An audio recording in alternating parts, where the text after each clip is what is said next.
After a while, Sayong said that she was so tired after the night trip. She noticed a note on the table and wondered, is this a report from Mujang? Considering the corner is folded, it means it is some kind of urgent matter. She started reading it and wondered in surprise. Yuch changed in a draw while the clan leader was watching them. At that moment, she came to her, called her mother, and asked where she was. Suyong turned to her with a worried look, called her by name, and asked what brought her here so early in the morning. She had some urgent matters. She said that it meant something so urgent that she couldn't tell her. A jangi sent specifically for Wanhui had entered the manor at night. She pretended to be surprised by the news, and thought that it meant that the one she saw yesterday had dealt with that freak. She didn't like that the Zhengshi's intrusion had been noticed, but for now everything was fine. Hyujin said that she had fought him. This surprised her very much, and she asked what she had just said. Why did she doth it? She hadn't been hurt, had she? She said, with a calm expression, that she was fine. That monster mentioned her, and hesitated, not daring to attack her. Sayong, with a very displeased expression, wondered what those idiots had done. She called her name and said that everything she was doing was for Yuch Chang in her own good. That illegitimate child was just a nuisance. She asked with a serious expression, did she hate him that much? So much that she was willing to use the Zhenghi to help her when her daughter, part of that Qingchangzheng sect. She was very worried about this, and wanted to say something loudly. She didn't listen to her and started to walk away, and said that if she didn't intend to turn away from the path she had chosen, she would have to stop her, even if she had to use force. Sayang, looking scared, stretched out her hand towards her and called her name loudly. She said with a displeased experience that she didn't understand how he felt. How could she not understand? She fell to her knees, unthought that this was all because of that freak. She should have taken care of this earlier, before things got this bad. She needed to go to the temple immediately. She had to do this for her daughter. At the same time, Gong was walking down the street and said that he had plenty of courage. Did he really need to walk around here after what happened last night? The protagonist stated that he could come back if he was going to complain. He looked at him with a serious expression and said that Ho needed to follow orders. They came to a building, and he said that this was Luong's forge. He looked at it, unthought that the god of crafts and Tawa's techniques using the name of a legendary figure was quite presumptuous. They went inside and Gong asked, is the owner inside? The worker looked at him, called him by his title, and agreed with it. The man came out of the room and asked, is that loser here? He said that he should let him introduce them. This is the owner of the forge, Tanchu Kyang. The MC bowed to him and said that it was a pleasure to meet him. He was about to give his name, but he interrupted him and asked, is he the second son of that cold freak? He agreed with it and gave his name. He thought that he had heard that. He knew their family from the time of the Storm Squad, but he didn't realize that they were close enough to call Hosen so disrespectfully. He turned around and asked why they came, just to meet each other. Gong smiled and said that he had something to do. He sighed in displeasure and said that there was already a lot of work to do here. He guessed that he came here because he was not happy with what he was given in the Nin Dragon clan. He would do whatever he wanted. He just needed to leave the drawing here and leave. We thought Thoth already had a long list of things to do. It made sense. After all, everyone wanted to make sure their weapons were in good condition before the Dark Lord showed up. He wouldn't have walked through the door if Gong hadn't been with him. He took out the drawing and said that this drawing was quite complicated, so it seemed like he would need an explanation. Chucking asked with a serious expression, did he even know how he was talking to? Would do everything perfectly. Even if the drawing for the hidden weapon was really bad, he didn't have to worry. He said with a small smile that he didn't want the hidden weapon. But the sword, he asked, is he going to become a Qingchang toist like his sister? Gong immediately grabbed it and asked loudly, did he come here with it for the sword and not the hidden weapon? Why, and what for? Does he need it at all? The protagonist said that he asked him to find a blacksmith, but did not say anything about the hidden weapon. He agreed with this, turned around unthought, with a sad face that he was embarrassed now.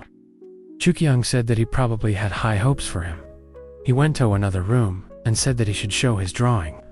He followed him, opened his drawing. and said that he wanted to use this dark sword to modify this. The blacksmith looked at it and asked, "Does he want to do this?" Gong came over to take a look and asked, "Isn't this a metal fan?" The blacksmith, with a serious expression, said that he was wrong. It was definitely a sword. This caught MC's attention, and he thought that it was really good. Immediately understood the intention of the drawing. He chuckled and said that it was an interesting, or rather even ingenious weapon. He said with a smile that he was grateful to him for such words. Chukyung looked at him and said that he did not need his psychophancy. It would be better if he told them about this strange sword. They started discussing all this, and the ghost looked at them and asked, "The young master also understands this, right?" He does not understand what they are talking about. He said that it is a sword, but this one is clearly shaped like a fan. He heard the word gunpowder, but why is there gunpowder in a sword? Is this some kind of secret of the Tankland? He does not think so. It seems that this guy does not understand what is going on either. Chukyung continued to look at the drawing and asked, "He is a little greedy, right?" MC said with a smile that it would be more correct to say that he is quite ambitious. He said with a serious expression that he will have to do it himself. Gong was very surprised by what he heard and asked if he wanted to do it himself. He agreed and said that this design for the sword was not for his disciples. Wonwei's eyes lit up and he thought that this was his chance. He knelt down and said loudly that he wanted to show the sword he had made when the clan patriarch visited. It would be a great honor for him. He was a little surprised by this and said that there were only days left until his visit. He looked up at him and asked if it was impossible. Chukyung asked if he did understand that he had his own schedule, right? He responded by saying that he understood, so it would be too difficult for him. It seemed that his request was too difficult for him. He apologized to him for this. This made him very angry, and he said loudly that it could be done in days. This caused a wide smile to appear on his face, and he said that he knew he was amazing. Gong looked at him with a regretful expression and thought that another victim had been caught. After that, the protagonist went outside and thought that he was glad that he had the best blacksmith. It exceeded his expectations. He was sure that the Jongi farm had already been dealt with, so there was only one thing left. His attention was caught by Quinn, who called his name. He looked at her and asked what happened. She seriously said that she wanted to ask him something.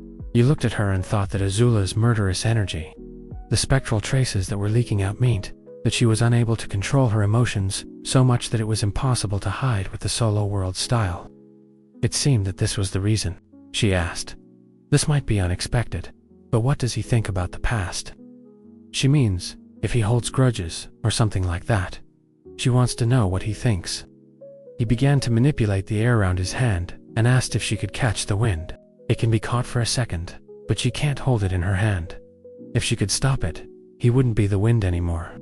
What does the past matter? There are so many things he wants to do and needs to do now. The future is more important to him. She was very surprised by this and said with a happy smile that she made a decision thanks to him. She has to do a few things, so he doesn't have to wait for her for a while. Right after that, she passed by him and jumped forward very quickly. The ghosts around him said that such a kind girl turned out to be angry. Her killer energy came from the style of the single world. With a swipe of his finger, MC threw them aside and said that they should stop talking. Better keep an eye on her. They agreed, flew away, and he thought that if she was so excited, she must have had a fight with her mother. It doesn't seem like this woman would just sit back after a fight with her daughter. He walked in and said with a smile that he better get ready to meet the guest. After a while, the Zarvant called the clan leader and said that the second son asked for a meeting with him. Gall, who was in the study, turned around at the voice and asked, "Does the young master want to meet?" Hosen looked at the document in his hand with a calm expression and said that they could let him in so he could wait there. He went out to meet him and quietly asked the young master what he was doing here. Wui quietly said that he wanted to pay tribute to his father as his son.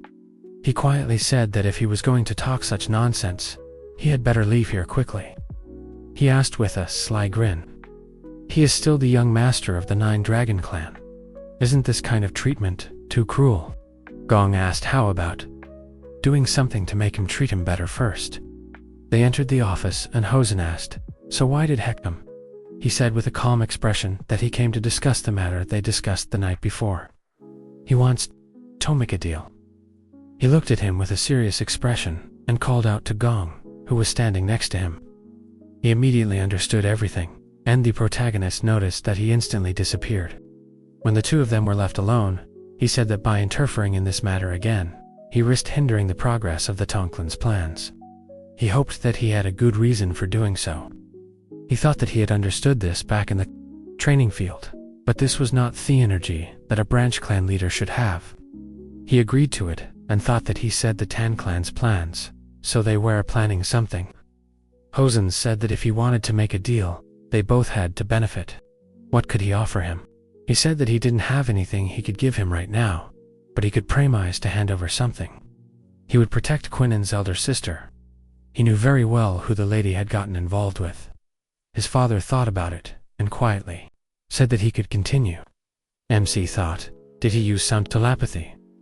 So, there were still people left here after all. He used the same technique, and said that if the connection between the lady and the demonic cult was exposed, Qin and even Yu Cheng wouldn't be able to escape the consequences. He was well aware of how the children of the demonic cult's spy would be treated in Yanu. His sister and brother would never be able to set foot in Janhu again. Hosen said that he was the person who led the Furious Wind Squad as the vanguard to stop the demonic leader. Who would dare to put such a label on his children? Wooney said that, of course they wouldn't say that in front of him, but the world isn't that simple. So he would try to make sure that John wouldn't be branded that way. His father said normally that they would put aside how exactly he was going to fulfill such a promise. What did he want in exchange? He said that since his part in this matter would by no means be small, he wanted to take an active part in their plans. Hosen asked if he thought he was capable enough to be included in his plans. He said with a serious expression and a smirk that he would prove to him that he was capable. He would bring him the head of the demon leader. At the same time, Seong entered the temple and loudly asked how he could fail like that. Does he even realize how much she's done for him? Does he know what her daughter told her? That heck handle one freak. The master loudly called out to her to stop talking loudly. When she fell silent, he calmly said that he knew his judgment was wrong, since things turned out like this. He had also lost a disciple, so he would not stand by. She need not worry, he would come out himself. Jungshi came in and called him loudly. He looked at Herond, asked why she was making such a fuss. She said with a serious expression that it was an emergency. He took a deep breath, called the mistress, and said that she should sit down and wait for a while. Sun agreed to this, sat down. Thought that she did not like being humiliated, but the skills of the temple master were worth it. Since the temple master said that he would come out himself, it meant that he would definitely be destroyed. Hearing the news from Jamshi, he loudly asked what said. He thought with a very dissatisfied expression. Was the Zhongyi beast farm attacked? The farm of Hispits, who had been secretly working in Sichuan province for decades. So, it turns out that Ru, with similar energy to Gouda, his creation, destroyed them all. She continued to sit next to him and asked what was going on. Unexpectedly for her, he quickly walked up to her and grabbed her by the throat. He slammed her to the ground really hard and asked loudly, did she decide to deceive him? There is a high-class sorcerer with enough authority to take the parasitic crow he created and evolve it. Does she seriously think he will believe that he is on the side of some kid from the Tan Branch clan? This is just absurd. She conspired with this sorcerer to stab them in the back, didn't she? Scene looked at him with a frightened expression and said that she didn't know what he was talking about. He began to emit powerful energy and asked loudly, did she not understand, or was she just pretending? Was she underestimating them? The Blackbone Ghost Valley? Shet looked at him with a very scared look and thought, did he say Blackbone Ghost Valley? Isn't that a demonic cult? Does mean that this place is part of a demonic cult? Master looked at her and thought that she definitely didn't know anything, judging by her reaction. It seems like the Namong family used her until she became useless. He let her go and said that there must have been a misunderstanding. He sees that she really isn't involved in this. She thought with a very scared look. Did she get involved with a demonic cult? It means that her family dragged her into this. That means the Naman clan is collaborating with a demonic cult. He called her and asked, the second son in her house is called Wonwi, right? Now that he thinks about it, even his name is similar to that freak. She doesn't even have to ask. Now he has a reason to kill him, along with the sorcerers who are behind him. Can he ask for her help? After a while, Sayong said with a serious expression that she was wrong. If she needed to apologize for something, then she apologized. The protagonist said with a smile that this was quite unexpected. She really wanted to apologize. She hid her dissatisfaction and thought that she didn't want to, but that was the deal. She remembered that Master had said earlier that they needed to gain the second son's favor. He had to like her. She felt embarrassed by this and asked why he needed this. He looked at her with a wide smile and said that if she didn't want to do this, then Hera would make her a junkshe to make sure the task was completed. She was very scared because of this and said loudly that she would do anything at this time. She thought that she needed to use manipulation to find a clue. It wouldn't be easy, but she had to do it. He said that she had always acted as if she didn't care about anyone. He used sound telepathy with a wide and sly smile and said that she seemed afraid that the clan leader would find out Thatch had gotten involved with a demonic cult. San was very surprised by what she heard and wondered, how did this kid know? He wasn't just saying that. He was completely sure of it. She just found out yesterday that this temple belonged to a demonic cult. Then how did he know about it? He looked at her with a very angry expression and said with a wide smile that she looked very confused. She thought that she felt like a thuppeteer he had been with for the past few months was controlling him. But those eyes didn't belong to someone under someone's control. She didn't know if his patron was helping him, but he figured it out on his own. However, I've still only had a superficial understanding of everything. She said that she didn't understand what he was talking about. MC asked with a smile. Then she wouldn't mind if he told the clan leader about it, right? He used the technique again and said that if Head dragged Righteous Wind into the investigation, the information about the strange temple she often visited would come to light. Plus, when the items from the Namong clan were discovered in their storage, it seemed like it would be very interesting. Who knew what her clan would say about all of this then? Seong, with a very worried expression, thought that they would frame her as the culprit, claimed that they themselves didn't know about her connections with the cult, and humiliate her. That's exactly what her clan would do. She lowered her head, trembling out of fear, and said that she was the wife of Thayhead of the Nine Dragons branch clan. There was no way she could be disposed of so easily. He looked at her with an arrogant smile and said that she herself didn't even believe it. It seemed like she couldn't be honest with herself. She still looked at him and asked what he wanted.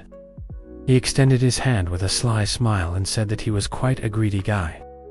Over the next week, she brought him all sorts of jewelry, a wild silkworm robe, and other jewelry. In an attempt to get these rare items, she did not have time to think about anything else.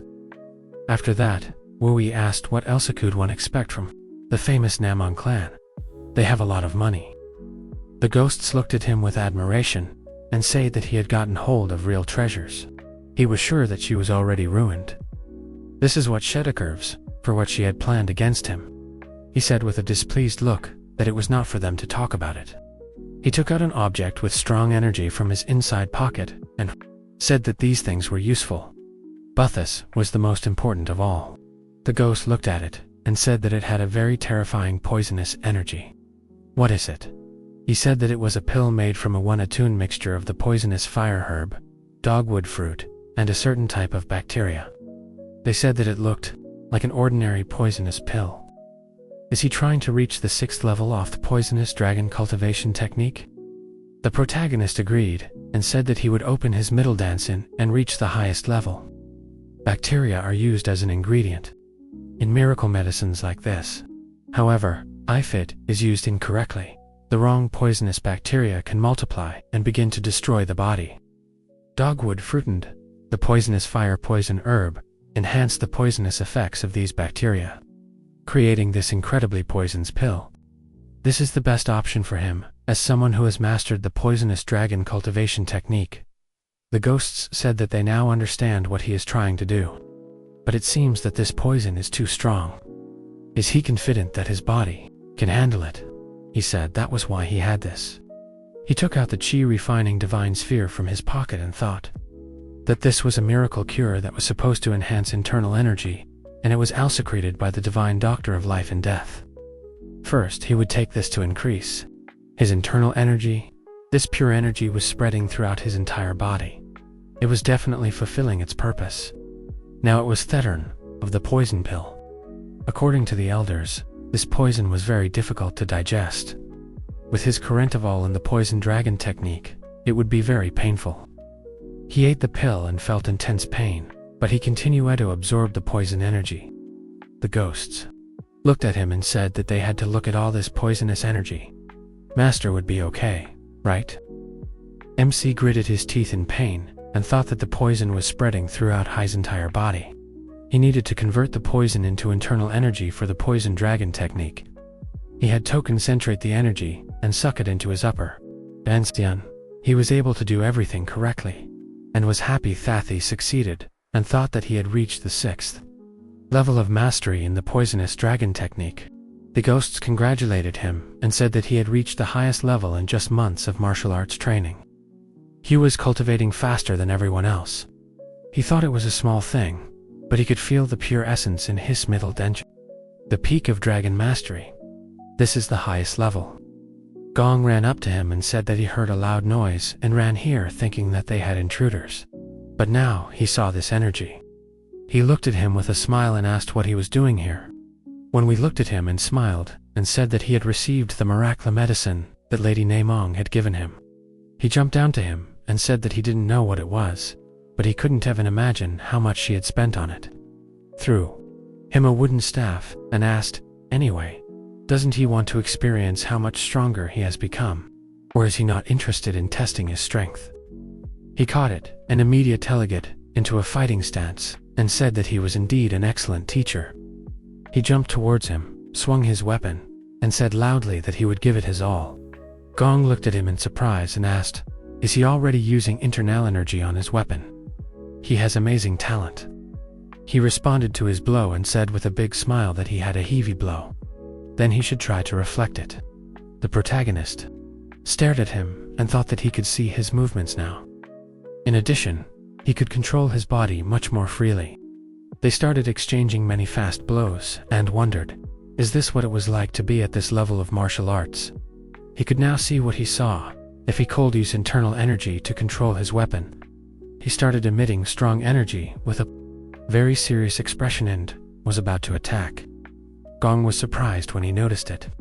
Asked him to wait and asked loudly, does he want Tao's? The strikes of the fierce tiger with a spear. He didn't say anything and started throwing a lot of fast punches which he started blocking. He was thrown back a few meters and said that now he would really have to work hard in duels with him. MC pointed his weapon at him and said that he did. Say that he would make him work until he was exhausted. When they finished the duel, he asked if there had been some rumors going around lately. Did he know about them? This got his attention and he asked what rumor he was talking about. Gong said that people were saying that he and Mrs. Siang had made peace. They also said that he was so touched by her efforts that he even gave up his position as Daihir. Does he even understand what peace means? He assumes that these rumors are because of the gifts she gives him. However, he knows for sure that it is all a lie. He said with a smile that he can't say that he agrees. He used a telepathy technique and said that he needed her to act like this in order to gain an advantage in the fight against the cursed White Skull Master. He also used the technique and asked, who is he talking about? Wait, did he say White Skull Master Esther? Is he talking about the head of the Black Bone Valley? We was surprised by his reaction and said that he thought he had heard about him from the clan head before. He didn't participate at all during the meeting, right? Gong thought about it and said that it made sense. He found out about her being related to Totham. He thought that his mood changed so much when they talked about the demonic cult. He said that he was talking about fighting him, but the magicians of the Blackbone Valley are very serious about their safety.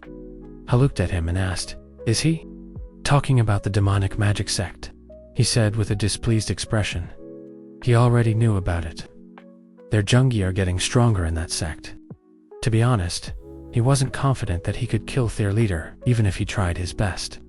The protagonist said with a little worry that he knew it would be a major failure in their part if he just started a war. He thought that according to spirit number, the forces in the temple now included the 4 death swordsmen and a jungi, whose skills were comparable to the dead swordsman's. He heard that the cursed master of the White Skull had reached a higher combat level after his death. It seemed like the society had helped him.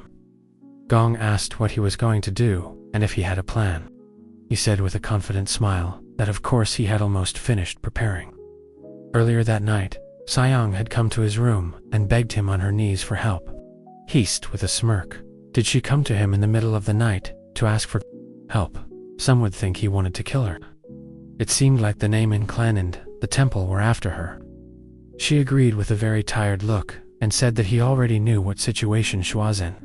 The abbot of the temple promised to turn her into a jungi if she did not lead him to the sorcerer who supported him. She was about to say something else with a very worried look, but she stopped. He continued to smile and said that, in that case, a terrible fate awaited her. She said that she would do whatever he said. He asked with a serious expression could she give up her ambition for the position of heir that she had been seeking for so long for her children. She agreed and said that she would persuade her children to give it up. If he wanted, she would make sure that he would never see her again. She begged him to help. He agreed with a wide smile and said that then she would have to do whatever he said. He would do anything to get rid of that demon. First, he needed to make some preparations. At present, he thought that the final stage of his preparation to defeat the cursed master of the White Skull had finally arrived.